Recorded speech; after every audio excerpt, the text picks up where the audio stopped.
I like to be alone a lot, so I can walk the city streets. Everyone's outside. I can be very happy in the city. Donna will never sit still, ever. She walks all the time, she works out in the gym, she doesn't stop.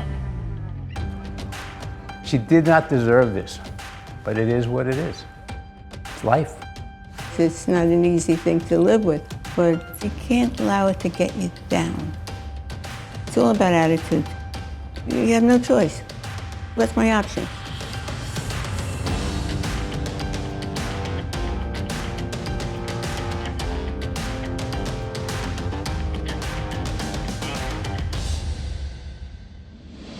I think it's different for everybody, person to person.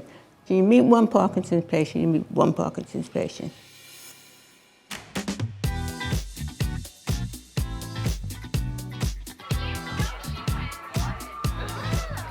Donna, she doesn't have one bad quality.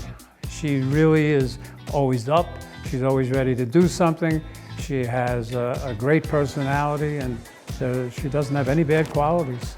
And he's just all in all, good guy, period. I met Donna at one of my volleyball games that we were playing, and we hit it off like that. He played volleyball, and we just met.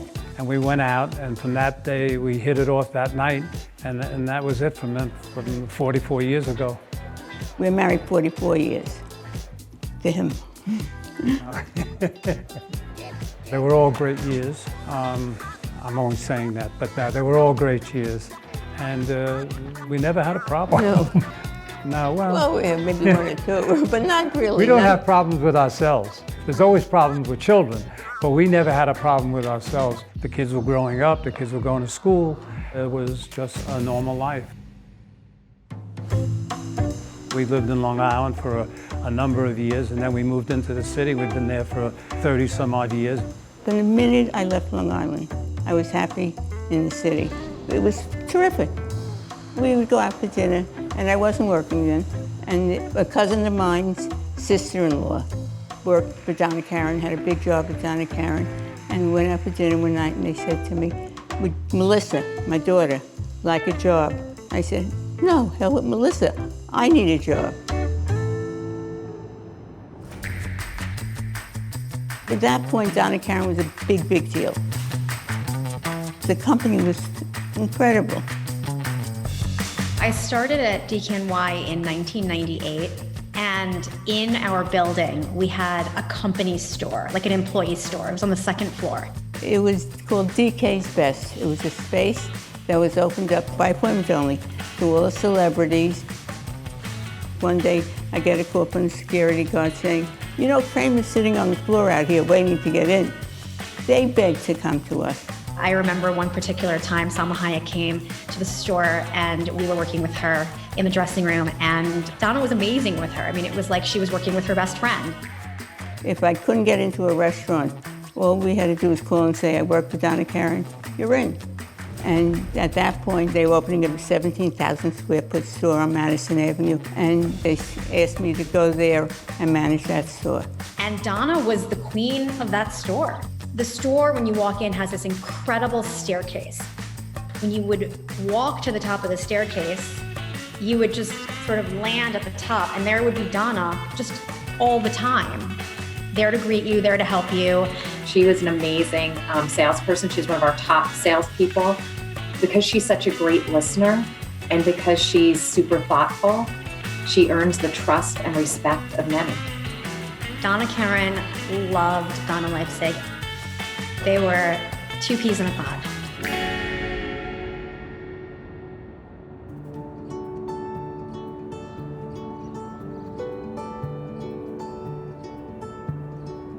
Donna was working for Donna Karan, and it was later on in life when things started to change that made it harder for Donna, and it changed our lives, not outwardly to people, but when we were together, it changed our lives. It was all good until it wasn't. David, who is very observant, said to me one day, I don't know, you walk in the street, one arm hangs, everybody else just moves back and forth. I said, why isn't your arm moving? And she, at that time, had no idea that her arm wasn't moving. And so, of course, I went online, and it came up with Parkinson's.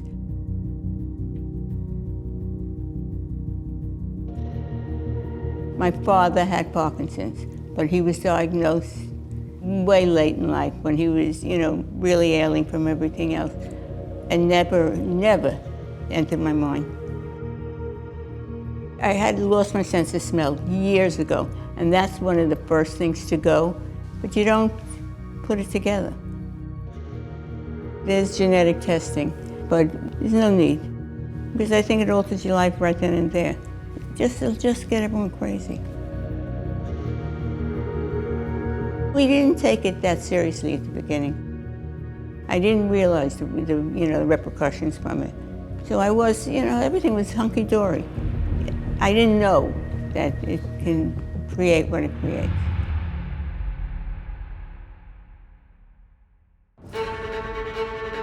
I did not feel sorry for myself, and I did not walk around moaning and groaning. I did things like, be proactive on it. Donna started to look into doctors and get to Susan Bresman. I went to Susan Bresman, and she's very kind, and she doesn't panic you. I was diagnosed very early on, which is a big plus, because she started to handle it very early on. She pulls you back, see if you're steady, you walk, you do this. They sent me for an MRI because they have to make sure that I had a brain tumor or something like that. Then I went home, and David didn't even come with me because we weren't taking it seriously enough. Her Parkinson's really wasn't that pronounced. There was a couple of things that I noticed. She tripped a couple times and fell, and Donna's not a complainer, so we kept on going. I was running, I was driving, I was drinking my scotch. Everything that I had to give up, I was still doing. It took a couple of months before it really sank in with me. Susan started me on medication, Azilec, and then she wanted to start me on cinnamon. A friend of mine takes it, and his mouth goes like this, and I refused to do it. And every time I went, she said, "Would you take it?" I said, "No." Then finally I met someone else that's taking it, and her mouth didn't do this. So I said to Susan, I said, "I'll take it now, but if it's one of these, I'm not taking it." She said, "Fine." And I'm not telling anybody that I had it because I wasn't showing those signs yet. And I didn't want to hear all day long, "How do you feel?" So we never told anybody, and she certainly didn't want to tell anybody at work at that time. It took years before everyone started to say there's something wrong here. And I got a phone call from a friend of mine at work and says, "I think it's time you told everybody because there's a lot of talk." It was an emotional moment, because this is somebody who's given their heart to everybody. And in the conversation, she was more concerned about my emotions around it than her own. She took it in stride. It's like something on her to-do list. And that time at Donna Karan that, we all spent together was really magical. And the best part about it is we knew it then.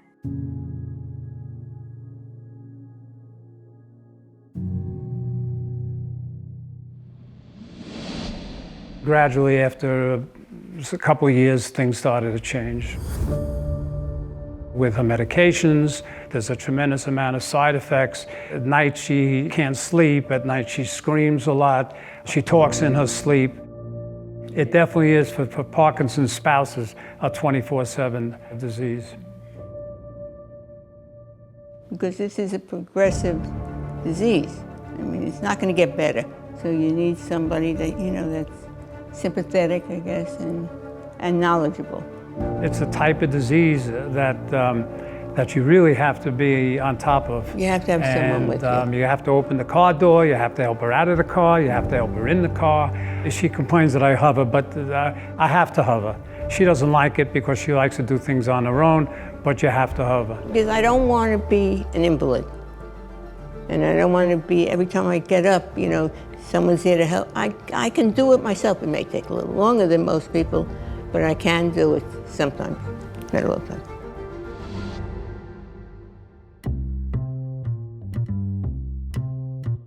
The young Donna, beautiful, dressed great, was a cheerleader at Tilden High School, energetic, and she's my beautiful, smart sister. So I didn't know he was around for a very long time. Sorry, Gary. Donna was a little goody two-shoes, and I was a little bit of a renegade. I was in the garment district for about 40 years. I loved it in the beginning. I was selling, I was merchandising, I was entertaining, I was traveling, all things that people in the garment said or did. And you'd walk on 7th Avenue, everyone was outside. I mean, there was a lot of people making a lot of money in those days. And then it started to wear on me. I started really not enjoying what I do. It was hard to earn a living. I knew I had to do something else. I knew it. But the tipping point was Donna diagnosed with Parkinson's. I was angry. I was angry. I was wondering why. Why does this happen to a nice person who cares about people, cares about family, cares about her friends? She did not deserve this. It really affected me. From that day on, we grew together. About 11 years ago, Donna was going to go to do some boxing, and I went with her, and there was a lot of people there at the gym. I went to a class. I don't like classes. I think it's unsafe for Parkinson's patients because you can fall at any moment. You need someone there to catch you. Dave and I were working out 30 years, Yeah, 20 years. And we've always spoke about opening up a gym. I said, that's a great thing for Gary. He loves the gym. He has a great gift where he's very compassionate. And it all like fit in. It was like a puzzle that worked. It made sense. Because of a diagnosis, we put it together. I said, let's go, let's do it, I'm ready. And next thing I know, he went and got certified.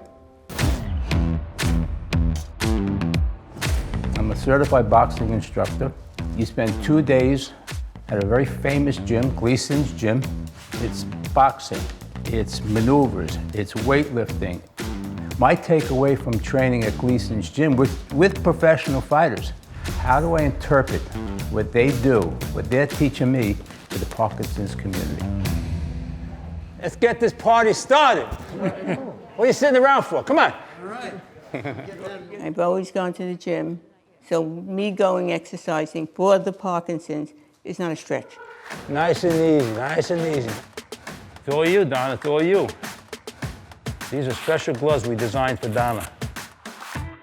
Boxing warm-ups. Boom. Go, nice and easy. Slow it down. I love what I do. I love helping people. I'm compassionate, I'm dedicated. Take a deep breath, think. Go! Gary has a great personality where he's very kind and he has a lot of patience, and they love him. And that became a business for Gary, and that's what he does. Start jabbing, start jabbing, start jabbing. Elbows back, come on. Yeah. Go. Look at you. You're hurting my hands. Come on. Now I really am. I know you want it. 3, 2, 1, boom, boom. Yeah. Great, really good, excellent. We went to Susan Bresman and we told her what we were going to do. She thought it was a great idea. And then we started with 3 or 4 patients from Susan, and then the business started to grow. Start kicking, go. Right, left, go on. The name of the company is called Strike Clubs. Where he got that name, I don't have a clue. My clients range from 30 years old to 85. So do I train a 30-year-old the same way I train an 85-year-old person? Impossible. Think it through, concentrate. I'm here if you need me. Go.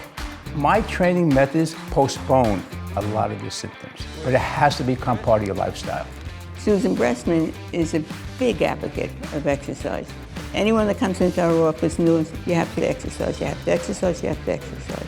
And it certainly helped. It certainly helped Donna, and it certainly helps a lot of the people that Gary trains. You need a break? No, You sure? positive. Ask me if I need a break. Do you need a break? No. He's helping people, a lot of people. If I can make a difference in someone's life, I'm in. Donna being Donna, beautiful, nice person that she is, she didn't deserve that diagnosis. Why do bad things happen to great people? It's life. And you have to accept it because it is what it is.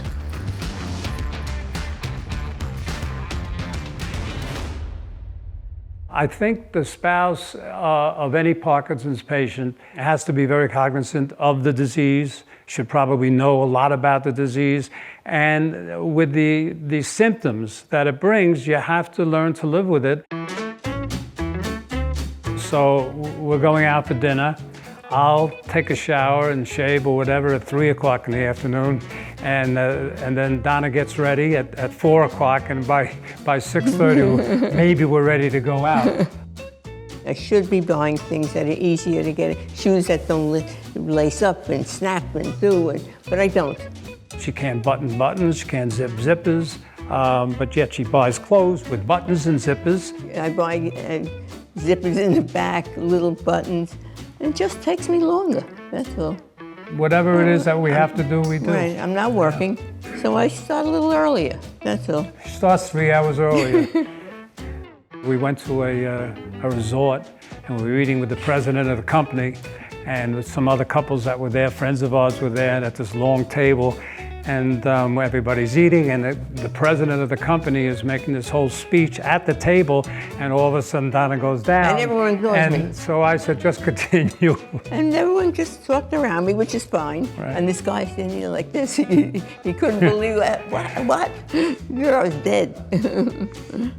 To me, it's all positive. I mean, to Donna, naturally there's a lot that's not positive naturally, but we make it positive and we do the best we can. So we have to make fun of it. Well, I can be calm today and crazy tomorrow. Keep smiling and have the right attitude. Nobody can replace my sister.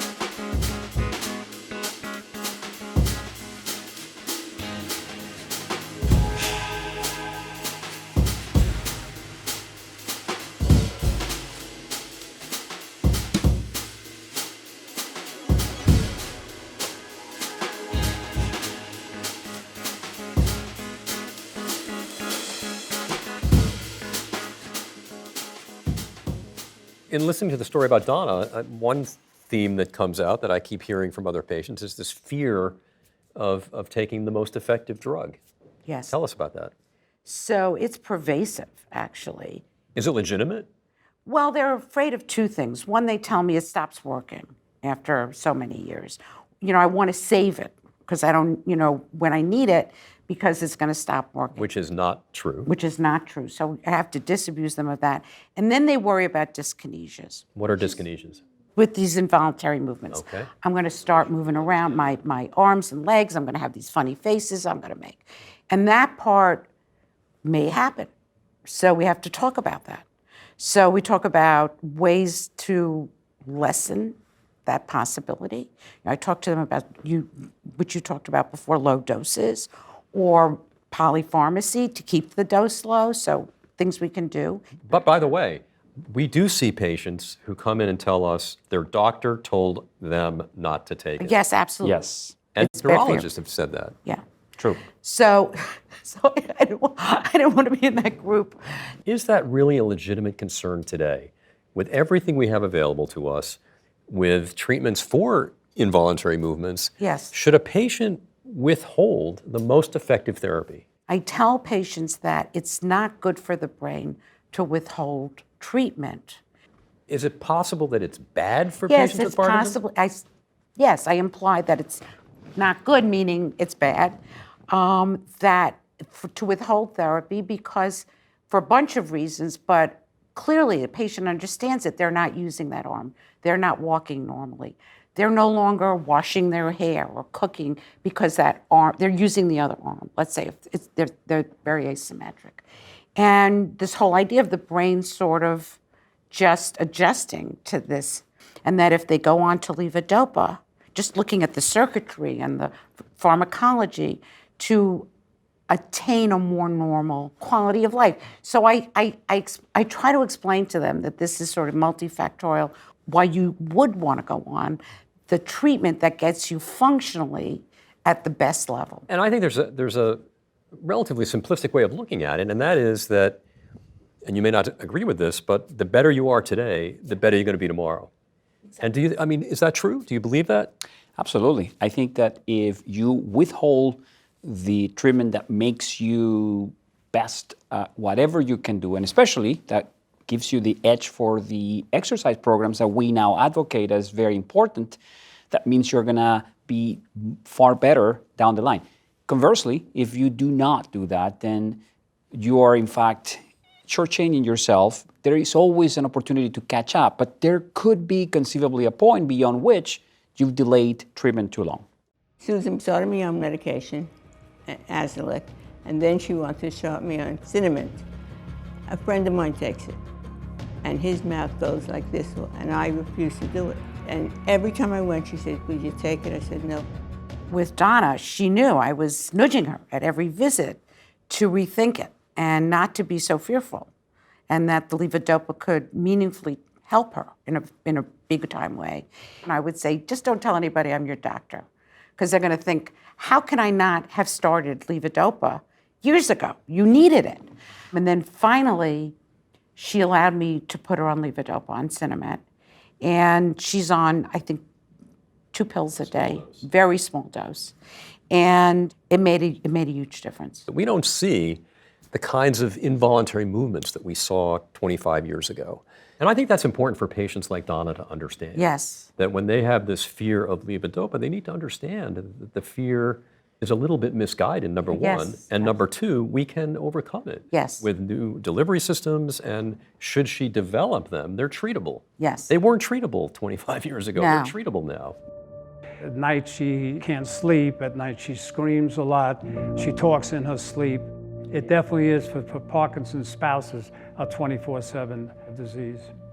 She acts out her dreams, which is this REM behavior disorder. So she, instead of being paralyzed during her dreams, she's moving about, and it can be problematic. I've had people fling themselves out of bed.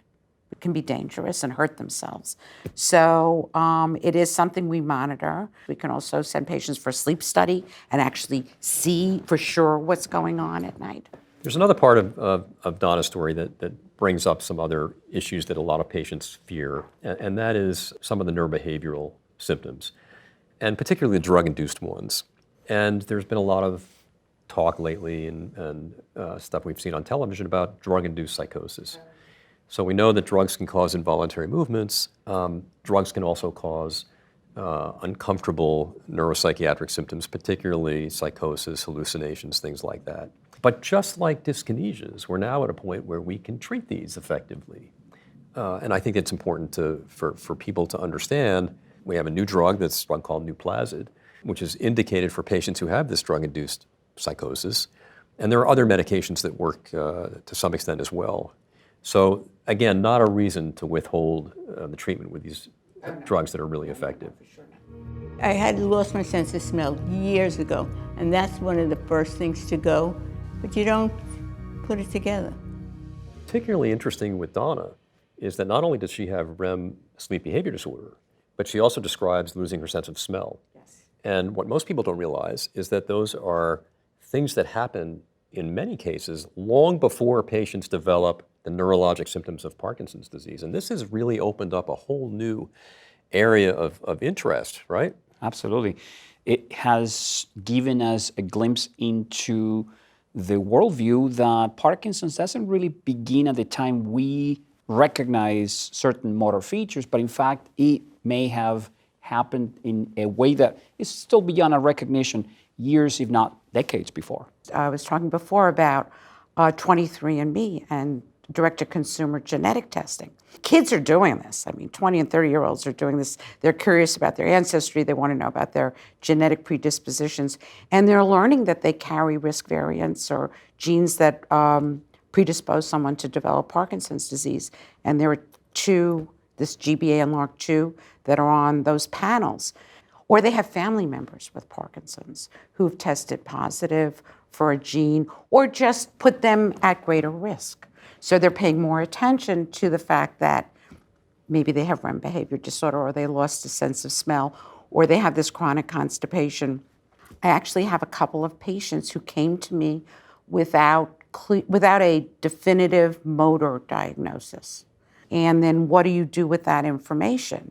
Do you then get, let's say, a brain scan that looks at dopamine and says, oh, look, you have this deficiency, it's asymmetric, it's sort of could be early Parkinson's that we're looking at. And then if you find that, what are you going to do about that? I mean, I think this is a critical point because this right here is the future. And as I said earlier, not the distant future. This is where we are now. We all have people that come up to us and say, I have this sleep disorder, I have a loss of sense of smell, I have a relative with Parkinson's disease, do I have it? And we're able to tell them what their risk is. Yes. And in short order, we'll be starting these patients on therapy, and at the very least, talking about some of the lifestyle factors that can make a difference. So let's go back to Donna. She's not having it. There's genetic testing, but there's no need, because I think it alters your life right then and there. It'll just get everyone crazy. What do you tell patients who might have a relative with Parkinson's disease about getting tested for a gene? So I would say 5 years ago, before we had trials focused on these genes, or 4 years ago, people would go, why? And, do I really want to tell my kids? And then they're going to worry. And this, so they really didn't feel really motivated. But now we have trials. I mean, we're recruiting people with these genetic abnormalities into clinical trials. And so now it's a different question. Do I want to be in a clinical trial? Right, so that's the key, is do I want to be in a clinical trial?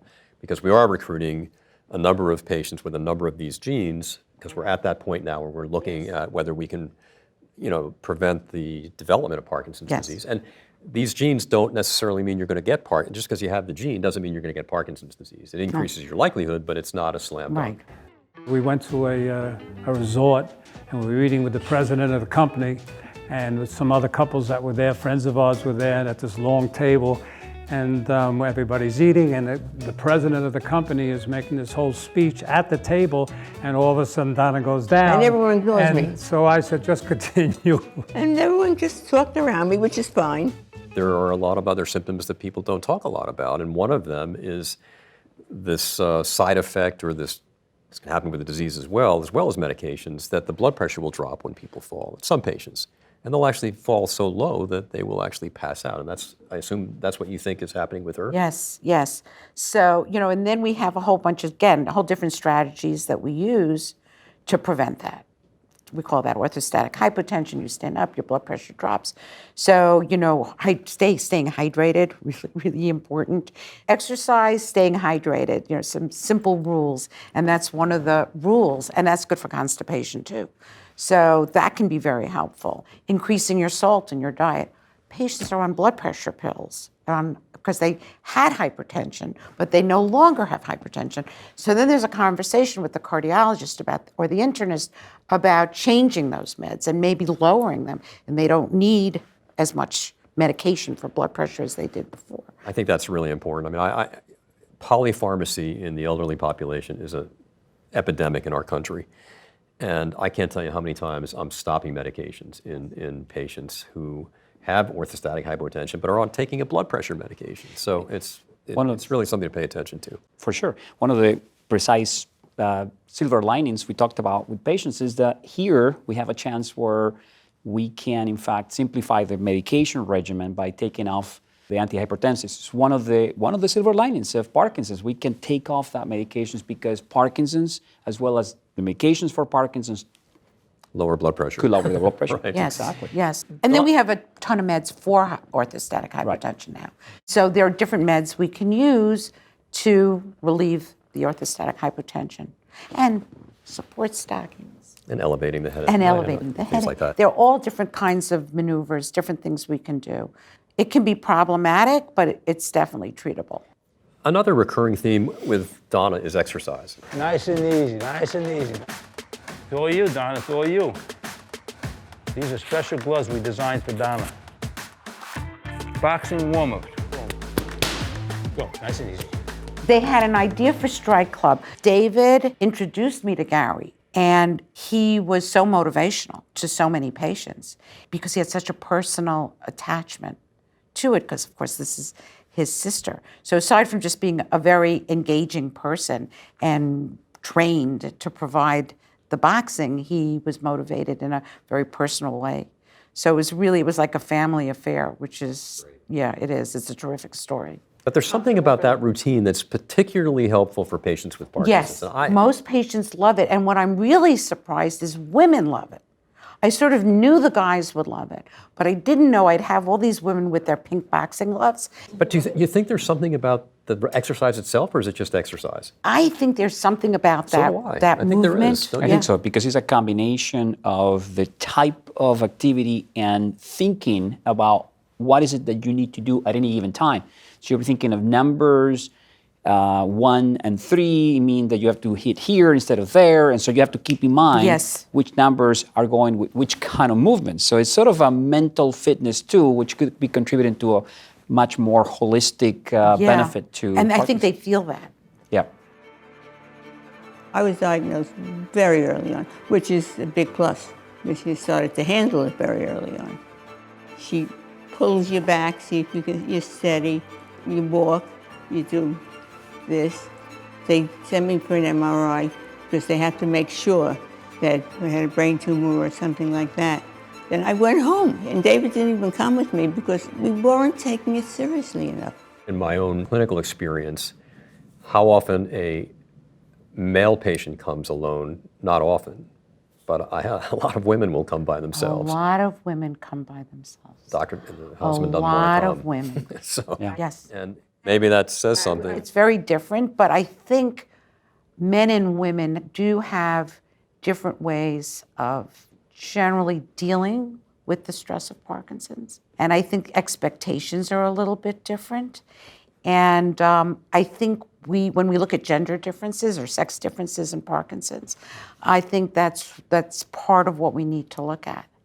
How long it takes a man versus a woman to be diagnosed, and the kind of care they get, what kind of physician they first see, and the kind of support that they have at home to help them manage. So I think there are some differences, and we could learn more. Well, thank goodness that Donna has such Yes. wonderful people in her life that have She helped her does. manage this. She does. Doing She great. really does. Which reminds me, have you ever in your entire career said to a patient who tells you whatever their symptoms are that there's nothing you can do anymore? No. No matter how bad some patient I've had for 30 years that's been, that's had Parkinson's for 30 or 40 years, there's always something There to is try. always something.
Paging Dr. Stern.